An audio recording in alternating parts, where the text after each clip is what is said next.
Mga ka-DIY, para i-charge si Blue Yeti gamit ang solar panel, ayan, meron nga pala ako dyang dalawang 150 watt solar panel. Pero hindi siya ganun talaga ka-efficient eh. So sabihin na lang natin na 100. Hindi siya kasi nagpipik ng 150 talaga eh. Pang ano lang siya, pang laboratory testing yung 150 watts niya. Pero yung typical output niyan 100 talaga. So kailangan mo ng, para ma-maximize natin yung 200 watt na charging input kay Bluetooth, yun yung reason kaya dalawang 100 or 150 watts yung ginamit ko. So kailangan i-parallel natin siya kasi hindi pwedeng i-series, lalagpas kasi sa maximum voltage na allowed ni Bluetooth.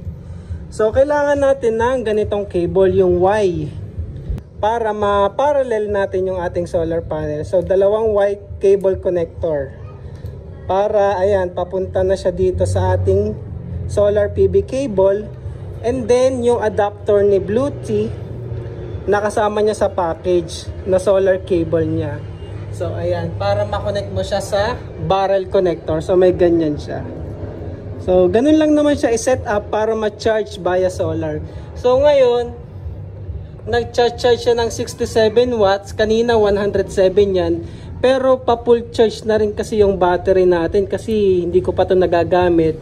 So ayan, bukas ipapakita ko naman yung charging niya talaga eh, kasi gagamitin natin to si Bluetooth overnight sa ating aircon mga ka-DIY. 1.5 HP split type inverter. So gagamitin natin si Bluetooth sa aircon na yun mga ka-DIY. And then i-charge ulit natin kinabukasan sa solar panel. Kung kaya ba ng ating Bluetooth patakbuhin yung ating aircon, and then i-charge natin siya sa solar panel 24 hours kung magiging sustainable at kung kakayanin niya.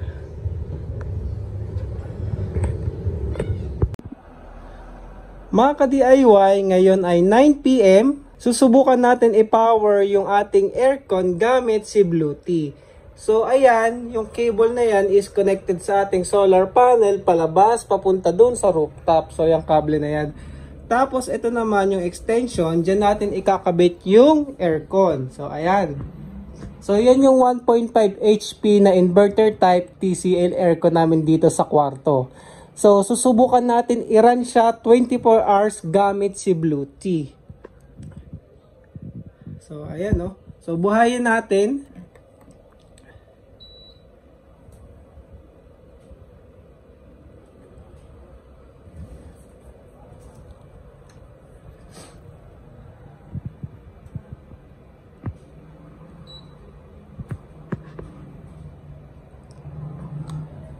So, nakaset siya ng 27 degrees. Yan yung typical setup namin ng temperature dito sa kwarto. So, hindi naman kami nagmamalamig sobra.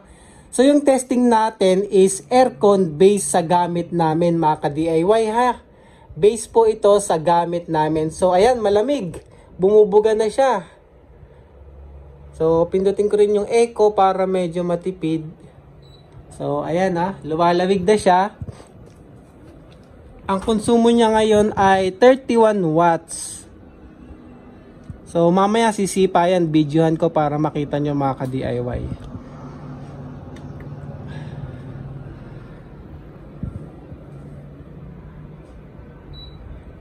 Tinanggal ko muna yung echo mode para malamig. So nag-start pala tayo na malamig na din yung kwarto kasi gabi na eh. Ngayon ko lang kasi na set up, medyo busy lang mga ka-DIY. So bukas ng umaga, titingnan natin kung bukas pa rin to at gumagana pa yung ating aircon gamit si Blue Yeti or Bluetooth. Ayan. Sumisipa na ng 500 watts ang ating aircon. So good luck kung kakayanin ni Bluetooth. Kung ilang oras gagana. Tapos bukas ng umaga, automatic mag-charge na yan mga ka-DIY kasi nakakonect niya yung solar panel natin. Siya nga pala yung solar panel natin medyo may problema na kasi upon testing ko kaninang umaga, yung isa uma-output ng 50, yung isa naman uma-output ng 20. So dapat parehas lang yung output nun eh. So may problema na yung isang panel. So technically wala talaga akong 300 or 200 watts na solar panel, roughly 150 watts lang yung gamit natin sa taas. So titingnan natin kung ano yung magiging maximum charging natin bukas ng solar panel mga ka-DIY. So ayan muna, working na yung ating aircon. Tingnan na lang natin kung tatagal ba hanggang umaga, kung mapapalamig niyo yung kwarto mga ka-DIY.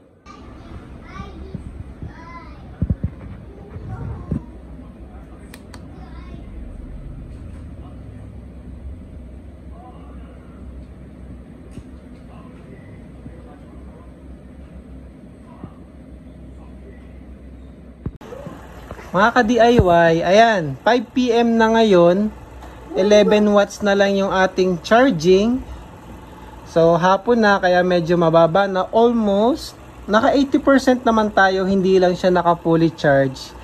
Tapos, ayun nga pala, sa AC natin, nagamit ko lang siya from 9 PM to 11 PM, kasi continuous. Nag-start siya ng 700, 600, 500 watts yung konsumo ng aircon hanggang sa umabot ng 400 watts. So, ganun siya kalakas pala. So, wag nyo gagamitin si Bluetooth sa 1.5 HP na aircon mga ka-DIY. Gamitin nyo lang siya pang backup sa laptop, ayan, sa DC fan. And then, pwede nyo na siya i-charge maghapon. So, ayan, yung solar panel ko is nag-peak lang halos mahigit 100 watts mga ka-DIY. So mahina talaga yung solar panel na yun. May problema ata talaga. Kailangan kong i-check kung ano yung naging issue dun sa isang solar panel. Kasi ang baba ng output ng isang solar panel eh. So ayun. Update lang ito para kay Bluetooth mga ka-DIY kung paano siya i-charge via solar. At saka kaya niya bang patakbuhin yung 1.5 HP. So kaya naman. Kaso 2 hours lang mga ka-DIY. At 27 degrees. So, ayan, si Ki-DIY po, nanggugulo. Hi! So, ayun, mga ka-DIY. So, maraming salamat and thank you for watching.